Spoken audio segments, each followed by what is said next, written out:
मैं हूं नवी सत्ती और बात करेंगे जनाब। उस दिन जो है बड़ी अहम मीटिंग हुई है उमूर कश्मीर और गिलगित बल्तिस्तान के हवाले से। और ये है ये नहीं सेनेट की कमेटियाँ होती हैं। उसमें जनाब ये जो स्टैंडिंग कमेटी थी सेनेट की, उसमें कश्मीर अफेयर्स और गिलगित बल्तिस्तान को डिस्कस किया गया। और इसमें यानी हमारा जो ऐवान बाला है सेनेटर, ये उसमें मौजूद होते हैं। उसमें जो इसको चेयर कर रहे हैं जनाब, वो है सेनेटर प्रोफेसर साजिद मीर। इनका तल्लक मुस्लिम लीग नून से, सियालकोट से है। सेनेटर नदीम अहमद भुट्टो साहब थे। सेनेटर शहरी रहमान वो नहीं आई थी उस दिन। सेनेटर दोस्त मोहम्मद खान, इनका तल्लक पीटीआई से है। सेनेटर जीशान खानजादा पीटीआई से इनका तल्लक है। और इस सेनेटर हामिद खान, ये भी पीटीआई से हैं। तो ये लोग उस दिन मौजूद थे। मिनिस्टर कश्मीर अफेयर्स यानी कि वो भी नहीं मौजूद थे। और बाकी सेक्रेटरीज वगैरह सारे मौजूद थे। और हुआ क्या है, असल जो मामला है कि आप ये देखें कि आज़ाद कश्मीर और गिलगित बल्तिस्तान के हवाले से जब कमेटीज़ होती हैं, वो ख़्या पार्लियामेंट की हों या सेनेट की हों, अफसोस की बात यह है कि वहाँ की आवाम को रिप्रेजेंट करने के लिए यहाँ की जो बाबू हैं, जो ब्यूरोक्रेट्स हैं, वो आके किस तरीके से यानी फैक्ट्स एंड फिगर से खेल के आवाम की जो रियल इश्यूज़ हैं वो हाईलाइट नहीं करते। तो कुछ तो इश्यूज़ ज़रा हमारे पास भी आ रहे होते हैं, लेकिन कश्मीर के ऊपर हम बाद में करते हैं। अब बात करेंगे आज़ाद जो गिलगित बल्तिस्तान के ऊपर जो डिटेल में जो है ना वो की गई है, वो मैं अगर आपके सामने रखूँ।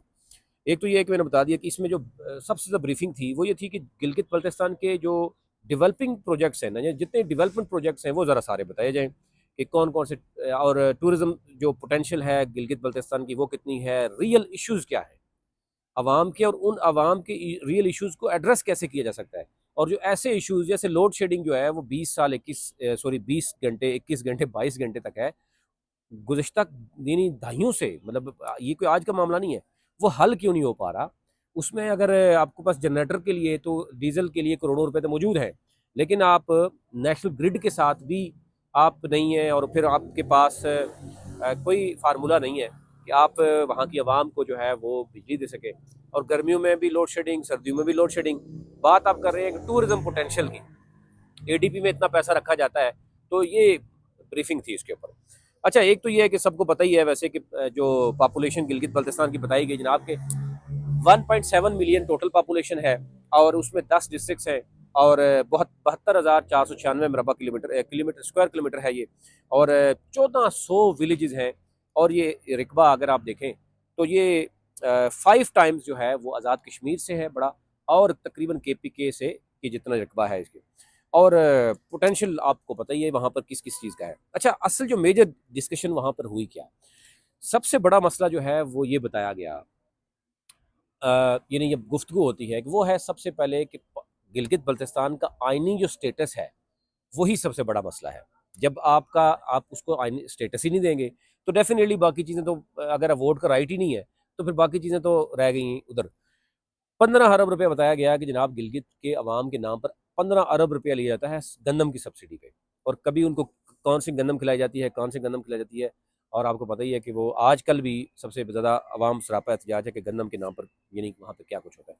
अच्छा, मैं कुछ डिटेल आपके साथ शेयर कर लेता हूँ। सबसे पहले बात करते हैं लोड शेडिंग पे। और वहाँ पे क्या बात हुई, लोड शेडिंग पे बात हुई, ओवर आउट ऑफ स्कूल बच्चों की बात हुई, जिसके ऊपर एक मैंने ट्वीट भी किया था कि आउट ऑफ स्कूल बच्चों के ऊपर जब प्रेजेंटेशन दी गई, ये बात की गई कि हुंजा में, ज़िला हुंजा में सिर्फ 32 बच्चे हैं जो आउट ऑफ स्कूल है। बहुत अच्छी कारकर्दगी। और उन्होंने कहा जी 2 ज़िला ऐसे हैं, वो उनका बॉर्डर कोस्तान से मिलता है, वो आपको पता ही है। वो लोग वज़ीर-ए-आला गिलगित बल्तिस्तान इस वक्त मौजूद उनका इलाका है। वो अपने ख़वातीन को बाहर निकलने नहीं देते। बच्चे भी ज़्यादा उनके ज़्यादा होते हैं। अच्छा, उसके बाद वो कनेक्टेड हैं तालिबान से भी। तो ये आपको पता चल गया होगा कि ये कौन से एरिया की बात होती है। ये वज़ीर-ए-आला गिलगित बल्तिस्तान जो इस वक्त मौजूद है उनका अपना इलाका है। और उससे इस वक्त बहुत से मिनिस्टर हैं, बहुत से मामले खसूसी हैं, और बहुत से लोगों की लॉटरी में निकली हुई हैं। ये उसी इलाके की बात हो रही है। तो उसके ऊपर उन्होंने ब्रीफिंग दी कि सबसे ज़्यादा जो आउट ऑफ स्कूल बच्चे हैं वो उन्हीं 2 डिस्ट्रिक्ट्स के हैं। बाकी जो एरियाज़ में काम भी होता है, एनजीओज़ भी काम करती हैं, कम्युनिटी भी साथ देती है। तो वहाँ की कम्युनिटी और वो मामला जो है वो बात की गई। अच्छा, सबसे पहले लोड शेडिंग की बात करते हैं। ये जो ब्रीफिंग दी गई उसमें कहा गया कि लोड शेडिंग जो है वो हो क्यों रही है, उसकी वजह क्या है। अच्छा, ये बताया गया जनाब, ये तो आप वहाँ की आवाम बता सकती है कि ये उन्होंने झूठ बोला है, सच बोला है। इन्होंने कहा जी कि गर्मियों में तकरीबन 13-14 घंटे यानी ओवर 12 आवर्स लोड शेडिंग हो रही है जनाब गर्मियों में। उसमें उन्होंने कहा जी कि जनरेशन जो है ना हमारी, डिमांड जो है वो गर्मियों में होती है 254 2.82 यानी 254 ये मेगावाट जो है टोटल गिलगित बल्तिस्तान में डिमांड होती है, जबकि जनरेशन होती है 122 यानी तकरीबन आप समझेंगे डबल से भी ज़ायद जो है ना यहाँ पर भी कम जो है वो जनरेशन होती है। तो लोड शेडिंग गर्मियों में भी है। सर्दियों में जनरेशन जो है वो कम हो जाती है, यानी गर्मियों में जनरेशन अगर 122 है, सर्दियों में जनरेशन कम होकर 91 पे आ जाती है, 90 पे आ जाती है, और जो डिमांड है वो बन जाती है 453 से 60 तक पहुंच जाती है, यानी 460 मेगावाट तक होती है। ओवरऑल मेजर ये है कि जनाब, क्योंकि गर्मियों में सर्दियों में जो है वो लोग हीटर यूज़ करते हैं, लाइट जो है वो जो मेजर सिटीज़ हैं आपको पता है वो गिलगित सिटी, उसके बाद हुंजा और स्कर्दू, सबसे कम बिजली जो है वो स्कर्दू वालों को मिलती है, ये ब्रीफिंग में बताया गया। फिर उसके बाद हुंजा वालों को कुछ मिलती है, और उसके बाद फिर गिलगित सिटी को मिलती है। अच्छा, अब आ जाते हैं, ये तो आ गया आपका बिजली का मामला। फिर आ जाते हैं जनाब गंदम के ऊपर। कहा गया कि वो अगर आप 15 अरब की सब्सिडी दे रहे हैं सिर्फ 17 लाख लोगों के ऊपर, फिर भी सबसे ज़्यादा सरापा एहतजाज लोग गंदम के हैं कि जी सब्सिडी भी मिल रही है, उसके बावजूद नाकस मिल रही है, कोटा प्रॉपर नहीं मिल रहा, आए रोज़ एहतजाज हो रहे हैं। गुज़िश्ता आपको पता है कि साल जो है वो हुआ क्या है वहाँ पे। अच्छा जी, अब आ जाते हैं जनाब जो मेजर इनकी, एक तो आईनी, तो मैंने कहा पोजीशन, हम उस पर क्या बात करेंगे कि आईनी पोजीशन जो है वो ऐसी है कि वो कहा जा रहा है कि सबसे बेसिक है ही आईनी पोजीशन, वो बेहतर होगी तो सारा मामला तो ये हो जाएंगे, उस पर हम कोई बात नहीं कर सकते।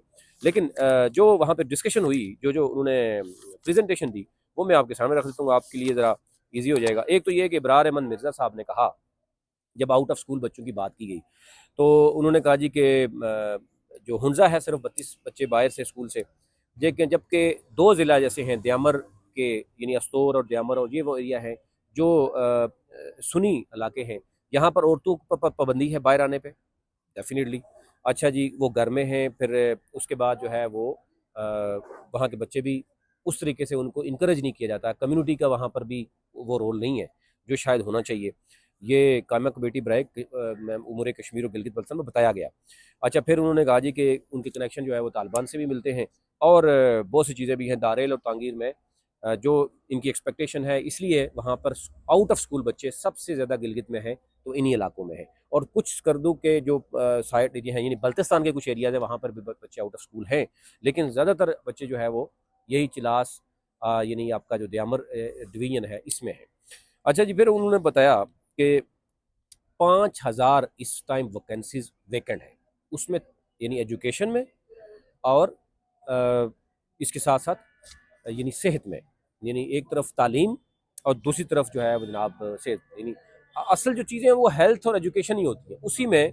यानी उन्होंने बताया कि 5,000 वैकेंसीज वेकेंट है, और हम डॉक्टर्स को शिफा से भी लेके जाते हैं, डॉक्टर्स को हैवी तनख्वाह भी मिलती है, उसके बावजूद वहाँ की शिकायत आवाम की यही है।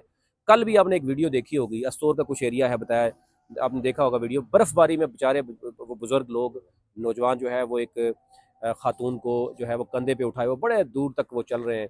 वीडियो वायरल होने से कुछ नहीं, लेकिन वहाँ पर जो इस वक्त अगली कमेटी में बल्कि ये भी सवाल उठाना चाहिए कि कितने ब्यूरोक्रेट और पॉलिटिशियंस हैं जो गर्मियों में तो वहाँ पे इंजॉय करते हैं, सर्दियों में वो आगे रावलपिंडी इस्लामाबाद में अपने बच्चों समेत आ जाते हैं। सरकारी प्रोटोकॉल में सरकारी उनको यहाँ पर जनाब गाड़ी भी होती है, पेट्रोल भी होता है, और रैश भी उनको जीबी हाउस पूरा भर जाता है, बाकी एरियाज भी ले लेते हैं। तो आवाम बेचारी वहाँ पे -28 से हो या -2-4 हो, आवाम गिलगित बल्तिस्तान की वहाँ पर भी रुल रही है। फिर ये भी सवाल हुआ कि अगर 17 लाख लोग टोटल हैं, तो उनको मैनेज करना क्यों मुश्किल है? इतना बड़ा अगर बजट है तो उनको फैसिलिटेट क्यों नहीं किया जाता? तो फिर बताया जाता है जनाब, क्योंकि वो आज़ाद कश्मीर से 5 गुना बड़ा है, केपी जितना है, 20 लोग सिर्फ पूरे 1 किलोमीटर में रहते हैं, अगर आसान उसमें देखें तो, यानी बहुत कम डेंसिटी है इसकी पॉपुलेशन की। अच्छा जी, अब आ जाते हैं जनाब जो बताया गया, एक तो ये बताया गया कि जनाब प्रोजेक्ट तो आपको पता है लंबे लंबे दिखाए जाते हैं कि जनाब एयर सफारी की भी बस होने वाली है। अच्छा जी, फिर लोड शेडिंग भी बहुत जल्दी जो है वो हो जाएगी। आपको पता है ब्रीफिंग में अच्छे अच्छे सवाल, अच्छे अच्छे चीज़ें बना के लेके आते हैं ताकि जो है ना वो ना हो। अच्छा जी, इसमें एक तो ये बताया गया कि जनाब, ये पूछा गया सवाल नदीम अहमद भुट्टो साहब की तरफ से कि ये जो आए रोज़ एहतजाज हो रहा है किसके ऊपर, लोड शेडिंग के ऊपर, किसके ऊपर, गंदम के ऊपर, और बताया जाए कि गुज़श्ता जो 10-20 साल है, आपने आवाम को तो ये चीज़ें दो देनी थी, क्या वजह है कि आपने लोड शेडिंग पे काबू नहीं पाया गया? तो बताया गया जनाब, देखें जी, नेशनल ग्रिड के साथ जो है ना वो गिलगित की कनेक्शन नहीं है। तो ज़रा लोकल जो बिजली बनती है गर्मियों में ज़्यादा बनती है तो ज़्यादा होती है, सर्दियों में कम बनती है तो ज़्यादा लोड शेडिंग होती है। ये बड़ी आसान तरीके से बताया जाता है, लेकिन अच्छा खासा सेंटर्स ने जो है वो खिंचाई की है कि जनाब आप अगर 17 लाख लोग हैं, बेशक आप 1400 विलेजेस बता रहे हैं कि 1400 विलेजेस हैं और इसलिए मुश्किल होता है और बहुत कम आबादी है वहाँ पर। फिर उसके बाद ये उन्होंने कहा जी हिस्टोरिकल नेग्लिजेंस बताया है जनाब, वहाँ के जो चीफ सेक्रेटरी हैं जीबी, हिस्टोरिकल नेग्लिजेंस, उसमें तो ज़रा सारी आ गए हैं। उन्होंने कहा जी कि गिलगित बल्तिस्तान के पास जो है ना फेडरल गवर्नमेंट ने उसका इंटरेस्ट लिया, ना वहाँ की लोकल गवर्नमेंट ने लिया। हिस्टोरिकल नेग्लिजेंस उन्होंने करार दिया इस सारी खेल को कि एवरेज एवरेज वहाँ पर जो लोड शेडिंग है वो इस वक्त 22 घंटे तक पहुँच गई, 23 घंटे तक पहुँच चुकी है। यानी स्कर्दू में बताया गया टोटल 1 घंटा बिजली आ रही है, हुंजा में 2 घंटे आ रही है, गिलगित सिटी में 3 घंटे लोड शेडिंग है, यानी लाइट आ रही है, बाकी सारी लोड शेडिंग है। तो डेफिनेटली वहाँ के जो टूरिस्ट हैं अगर वो जाएंगे तो वो भी उनको जो रूम मिलेगा वो भी महंगा ही मिलेगा। जब जब वो होटल वाला जो है अगर 20 22 25 घंटे जो है वो जनरेटर चला के अगर वो करेगा तो फिर क्या होगा। फिर उन्होंने एक लंबी सी एक और बड़ी स्लाइड्स चल गई, वो सारी पड़ी हुई हैं लेकिन मैं उसके ऊपर क्या जाऊँ। उसमें बताया गया जनाब 100 मेगावाट प्राइम मिनिस्टर ने कहा है जनाब हम मेगावाट लगाएंगे सोलर का। उन्होंने कहा जी 100 मेगावाट लगाएंगे तो वो कैसे होगा, बजाय इसके आप घरों को वहां पर वो कर दें, इम्पावर कर दें, लोगों को आसान कर्जे दे दें बगैर सूद के। चला वो अपना खुद अगर वो लगा लें, सोलर लगा लें तो शायद वो इस चीज़ को जो है वो सस्टेनेबल भी होगा और वो भी करेगा। क्योंकि गवर्नमेंट जो है अगर वो बड़े बड़े जनरेटर लगा रही है हर साल और करोड़ों रुपए का जो है वो डीजल उस एरिया में लगा रही है जो एक दुनिया के 25 अहम मकामात में शामिल हो गया है। बड़ी खुशखबरी भी है गिलगित बल्तिस्तान के लोगों के लिए कि ये यानी इदारे जो अगर वो समझते हैं कि दुनिया के 25 में यानी गिलगित बल्तिस्तान का शुमार होता है कि टूरिस्ट स्पॉट है, सेफ सिटी है, वहाँ के लोग बहुत अच्छे हैं, हर तरह से यानी चीज़ें हैं। लेकिन गवर्नमेंट की सपोर्ट और इंडिजिनस जो वहाँ कर यहाँ के मसाइल हैं और वो उस तरीके से लोगों को रिप्रेजेंट ना करना, शायद सबसे बड़ी वजह ये भी देखने में आई कि वहाँ के जो जो जिन लोगों को सामने लाया जाता है वो बेचारे मेरी तरह अनपढ़ होते हैं, पढ़े लिखे इतने ज़्यादा नहीं होते, ना वो प्रॉपर तरीके से कोई बात कर सकते हैं। अभी भी आप देखेंगे सीएम से लेके जो मामले खसूसी जितने भी हैं वो अंगूठा छाप है। जब इस तरह के लोग होंगे तो वो क्या दुनिया में दिखाएंगे टूरिज्म। और मतलब वहाँ का गवर्नर और वहाँ का वज़ीर आला दोनों वेंटिलेटर पे थे, वहाँ से उठा के उनको बनाया गया। और फिर वहाँ जितने मामले खसूसी इस वक्त लगे हुए हैं वो जिन लोगों ने लगाए हैं और जिनके कहने पे लगे हैं, और जो पूरा का पूरा मीडिया इस वक्त कंट्रोल है, जो मीडिया के दो चार बंदे बोलने वाले थे उनको भी कुछ ना कुछ दे दिया गया लॉलीपॉप, वो भी बेचारे फंस गए। और यूं जो है पूरी की पूरी गवर्नमेंट और पूरी आवाम को मफलूज करके रख दिया गया। अब बेचारे वो वहाँ पर क्या कर सकते हैं। लेकिन ज़ाहिर है यहाँ पर आके झूठी जो हम देख रहे हैं कि चीज़ें यहाँ पर दे रहे हैं, ओवरऑल अगर हम देखें तो वहाँ पर ये ज़रूर बात हुई है कि टूरिज्म में बहुत ज़्यादा पोटेंशियल है। गिलगित सिटी में एटीआर सिर्फ जा रहा है और वो भी वेदर अगर का इशू आता है तो वो नहीं जा सकता। तो एक और लॉलीपॉप दे दिया गया कमेटी को, जनाब हम बहुत कम अरसे में जनाब वहाँ पर ऑल वेदर जो है वो जनाब पॉसिबल होगा, वहाँ पर एटीआर भी जाएगा। फिर वहाँ पर वो पूछा गया कि हमें बताएं, कमेटी ने कहा हमें बताएं, हम इसके लिए कुछ कर सकते हैं, बताएं कि नया एयरपोर्ट बना लें। ये बताया गया सुल्तानाबाद की तरफ, हुंजा की तरफ एक जगह है वहाँ पर बन सकता है, कोई पब्लिक प्राइवेट पार्टनरशिप बन सकता है, मतलब कुछ भी हो सकता है, अंडर डिस्कशन तो होना चाहिए। लेकिन उस पर भी कोई ऐसी चीज़ सामने नहीं आई, कोई प्रेजेंटेशन सामने नहीं आई, कोई चीज़ सामने नहीं आई कि वो हो सके। फिर इसी तरीके से जो है वो एयर सफारी की बात की गई कि जनाब वहाँ पर रेस्क्यू का भी मामला हो सकता है और साथ लोग जो इधर से जाते हैं, सबसे ज़्यादा फार्नर्स जो हैं वो आते हैं। अभी तक बताया जा रहा है कि तकरीबन 30,000 तक फाल बन चुके हैं। यानी आहिस्ता आहिस्ता जो है 2018 से आगे तक अभी तक जो डाटा आया है 2024 में 30,000 जो है वो फार्नर्स आए हैं, जिसमें अमेरिकन और यूरोपीय यूनियन से ज़्यादा लोग आए। सबसे ज़्यादा जो है वो एडवेंचर टूरिज्म वहाँ है, इसमें कोई शक नहीं है। आप अस्तोर के कुछ एरियाज देख लें, बल्तिस्तान के देख लें, हुंजा से आप आगे की तरफ जाएँ तो है, और नई डेस्टिनेशन भी जो है वो सामने आ रही हैं। और फिर उसके बाद जो है वो आप देख सकते हैं कि इंडिजिनस टूरिज्म है। लेकिन सबसे बड़ा मसला आपने देखा होगा कि वो कुछ एरियाज़ में अ, ऐसी चीज़ें खबरें लास्ट टाइम भी 2-3 दफ़ा जो आपने देखा होगा कि रोड क्लोज रही, कभी यानी गंदम पे सब्सिडी, कभी छोटी किसी और इशू पे ये चीज़ें चलती रही हैं। फिर उन्होंने कहा जी कि जो फॉरेनर्स आते हैं उनको एक तो पहले तो आप वीज़ा जारी कर देते हैं, वीज़ा जारी करने के बाद फिर आप उनको गिलगित बल्तिस्तान आने के लिए एनओसी अलग से जारी करते हैं। फिर उनको सस्पेंस मतलब इस तरीके से सस्पिशियस तरीके से देखा जाता है तो वो बेचारे कंफ्यूज रहते हैं। तो एक ये भी किया जाए कि जनाब आप जो है ना इस 2025 तक ये टारगेट किया गया कि शायद 40 से 50 हज़ार तक फॉरेनर सिर्फ आएंगे। उसको भी देखा गया कि आप एनओसी जो है अगर वो जारी करते हैं तो आप एक ही दफ़ा एनओसी जारी करें। उसके बाद जब इस्लामाबाद कोई लैंड करता है या किसी बड़े शहर लाहौर कराची में, तो उसके बाद गिलगित जाता है, तो ठीक है, आप फैसिलिटी के हवाले से एक डैशबोर्ड ज़रूर बनाएं कि फानर्स मौजूद हैं किसी भी लिहाज से, लेकिन आप उनको रोके ना, उनको तंग ना करें। तो बहुत सी चीज़ें आपको पता है अंदर डिस्कशन होती है, लेकिन मैं आपको बताऊँ एट द एंड यही बात हुई कि जब तक गिलगित बल्तिस्तान को आइनी सेटअप नहीं मिलेगा, ये मसाइल उसी से चलते रहेंगे।